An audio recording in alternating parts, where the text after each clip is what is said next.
శ్రీగురుభ్యో నమ. హరి ఓం. ముక్తావిద్రోమహిమణేలధవలచ్చాయముఖైశ్చరక్షణైః యుక్తావిందో నిబద్ధనరత్నముకుటాం తత్వార్థవర్ణాత్మికాం గాయత్రీం వరదా అభయాం కుశకశం శుభ్రం కపాలాం గదాం శంఖం చక్రమధారవిందయుగలం హస్తేర్వహం తీం భజే. యో దేవ సవితాస్మాకం ధియో ధర్మధిగోచరः పరారయత్తస్యద్బర్గాస్తద్వరేణ్యముపాస్మహే. సర్వం వేదమాత గాయత్రీ కటాక్షఫలసిద్ధ్యర్థం. గురువుగారు ఎప్పుడు చూసినా ఆర్థికమైన విషయాల గురించి లేదా కోర్టు వ్యవస్థల గురించి మాత్రమే మీరు చెప్తున్నారు.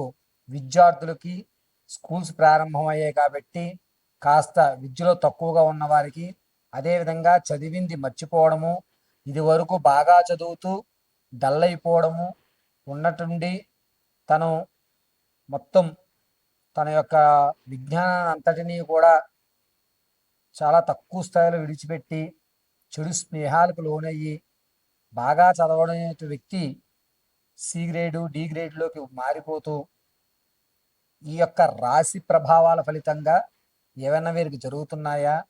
మేషం నుంచి మీనం వరకు కూడా విద్యార్థులు ఎటువంటి మంత్రాన్ని రోజు పఠించుకోవడం వల్ల విద్యలో మెరుగైనటువంటి స్థితిగతులు కలుగుతాయి? వీరు ఏ దేవతారాధనలు చేయడం వల్ల విద్య అనేటువంటిది అభ్యసిస్తుంది? అన్నిటికంటే ముఖ్యమైనది విద్యే కాబట్టి అటువంటి విద్యార్థులు ఉన్నతమైనటువంటి చదువుకోవడానికి, చదివింది గుర్తు ఉండడానికి, మీరు పరీక్షల్లో ఉత్తీర్ణులు అవ్వడానికి, అదేవిధంగా నిరుద్యోగులకి ఎప్పటి నుంచో ప్రయత్నాలు చేస్తూ ఉద్యోగం రాక కాంపిటేటివ్ ఎగ్జామ్స్లో 10, 2, 5 మార్కులతో శృతిలో మీ ఉద్యోగాన్ని కోల్పోతున్నటువంటి వారికి ఇలా కేవలము ఈ ఎపిసోడ్లో విద్యార్థులకి నిరుద్యోగులకి సంబంధించిన విషయాన్ని మనం చర్చిద్దాం. మేషం నుంచి మీనరాశి వరకు కూడా ఏ రాశి వారు ఎటువంటి ఆరాధన చేయాలి, ఎటువంటి నియమాలు పాటిస్తే ఉద్యోగ ప్రాప్తి, అదేవిధంగా విద్య చక్కగా అభ్యసించడం అనేటువంటి పూర్తి విషయాన్ని మనం చర్చించుకుంటూ అసలు విద్యార్థుల్ని ఉన్నతంగా తీర్చిదిద్దాలంటే చదువుని ఎప్పుడు చదువుకోవాలి, ఏ సమయంలో చదువుకోవాలి అనేటువంటి విషయాలను కూడా పూర్తిగా మనం చర్చిద్దాం. విద్యార్థులు చదువుకునే టైము తెల్లవారుజామున 5 గంటల నుంచి 6:30లోగా చదువుకోవాలి. ఏ విధంగా చదువుకోవాలి అనేది ప్రతి రాశి వారికి కూడా చదువుకునేటువంటి సమయాన్ని మీకు చెప్పడం జరుగుతుంది. శ్రీ గురుభ్యో నమ.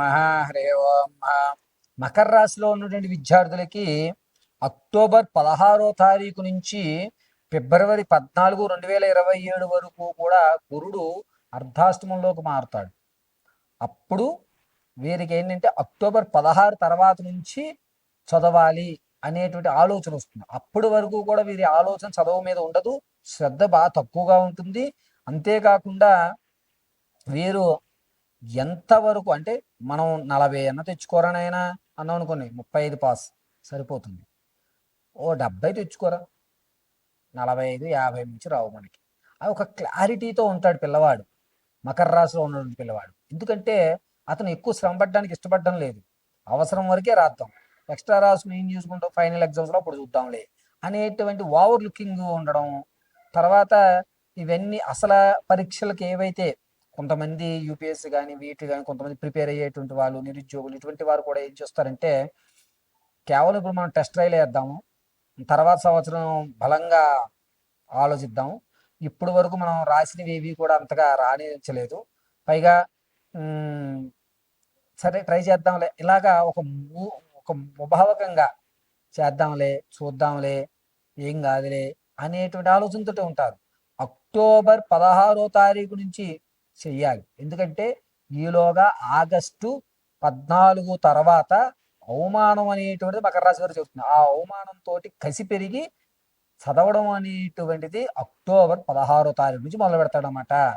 అప్పుడు అర్జునుడు బాణాలు వేసినట్టు టకా టకా టకా చదవడం, చదివితే ఇలా చదవాలి, అస్సలు నువ్వేనా ఇలా చదువుతున్నావు, అసలు క్వశ్చన్ పేపర్ ఎలాగన్నా ఇవ్వండి నేను ఏదన్నా రాస్తాను అనేటువంటి ఒక మనోధైర్యం అనేటువంటిది ఎప్పుడు ఏర్పడుతుంది? 16 అక్టోబర్ నుంచి విద్యార్థులకు ఏర్పడుతుంది. అదేవిధంగా నిరుద్యోగులు కూడా అదే మంచి సమయంగా చెప్పవచ్చు. ఉద్యోగ ప్రాప్తి కూడా ఖచ్చితంగా ఈ యొక్క మకర రాశిలో ఉన్నవారు వచ్చే సంవత్సరం జనవరి 24 తర్వాత ఉద్యోగంలో స్థిరత్వం ఏర్పడుతుంది. అప్పటి వరకు ఉద్యోగ ప్రయత్నాల్లో ఎంత లేజీగా ఉన్నా 16వ తారీఖు నుంచి కసిగా చదవడం మొదలు పెడతారు, పట్టుదలగా చదవడం మొదలు పెడతారు. అప్పటి వరకు కూడా చేద్దాం, చూద్దాం, ఆలోచిద్దాం. ఇటువంటి వాతావరణాలతో కూడుకున్నటువంటి వ్యవస్థనే ఎక్కువగా గోచరిస్తుంది. అయితే మకర రాశిలో ఉన్నటువంటి విద్యార్థులు నెగ్లజెన్సీ, తర్వాత వేరే వాళ్ళను కూడా ఏం చదువుతావులే, తర్వాత చూద్దాం, రారా బయటికి వెళ్ళి ఆడుకుందాం, ఇటువంటి వ్యవస్థ తా చెడ్డపోతి వనమల్లా చెరిచే అన్నటువంటి సామెతను వీరికి ఎక్కువగా అప్లై అయ్యేటువంటి అవకాశం ఏర్పడుతుంది విద్యార్థులకి. అయితే ఇటువంటి విద్యార్థులు కానీ లేదా నిరుద్యోగులు కానీ, గురుగారు మరి మేము సవ్యంగా కాన్సన్ట్రేషన్ చేసుకుని మా మనసును కేంద్రీకృతం చేయాలి చదువు పట్ల అంటే ఏం చేయాలి గురుగారు అంటే కనుక, ఖచ్చితంగా మకర రాశిలో ఉన్నటువంటి వారు ఏం చేస్తారంటే ప్రతిరోజు కూడా దుర్గాదేవి ఆరాధన చేయాలి.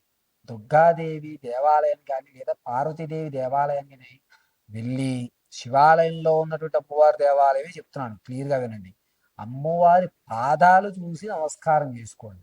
అమ్మవారి పాదాల వద్ద నమస్కారం గావించుకుని కుంకుమను తెచ్చుకుని అడ్డంగా ధరించండి, అద్భుతంగా కలిసి వస్తుంది.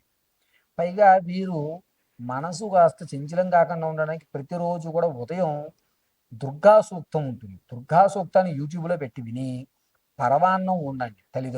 తల్లిదండ్రుల్లో ఎవరైనా సరే ఒకరు అమ్మ పరవాన్నం ఉంటూ దుర్గా సూక్తం అయిపోయిన తర్వాత చక్కగా నెయ్యి వేసి అమ్మవారికి నైవేద్యం పెట్టి అది ముందుగా కాస్త పిల్లవాడికి పెట్టేసేయండి, తర్వాత మిగిలిన వాళ్ళు తినండి. ఇలా చేయండి. ఒకవేళ లేదు గురుగారు ఎన్ని రోజులు, ఏ రోజులు మనం ఇలా చేసుకోవాలి అని అంటే కనుక ఖచ్చితంగా ఆదివారం దుర్గా సూక్తం వినడం లేదా శుక్రవారం వినడం అత్యంత అద్భుతంగా కలిసి వస్తుంది. పైగా ఉద్యోగ ప్రాప్తుల స్థిరత్వం అనేటువంటిది మీకు అక్టోబర్ తర్వాత నుంచి ఏర్పడుతుంది కాబట్టి మకర రాశిలో ఉన్నటువంటి నిరుద్యోగులు కూడా దుర్గాదేవి ఆరాధన చేయడం అనేది అత్యంత అద్భుతంగా కలిసి వచ్చే సూచన. కుదిరితే మకర రాశిలో వారు విజయవాడ ఇంద్రకీలాద్రి దుర్గీ దర్శనం చేసుకోండి, అద్భుతంగా కలిసి వస్తుంది. ఆదివారం చేయగలిగితే కనుక శ్రేయస్కరం. ఆదివారం కుదరదు అనుకున్న వారు శుక్రవారం దర్శనం చేయండి, అమ్మవారి దర్శనం అద్భుతంగా కలిసి వస్తుంది. మరిన్ని విషయాలు తెలుసుకోవడానికి కింద స్క్రోల్ అవుతున్న నెంబర్ సంప్రదించండి, మీ పూర్తి విషయాలన్నీ కూడా తెలియజేయడం జరుగుతుంది.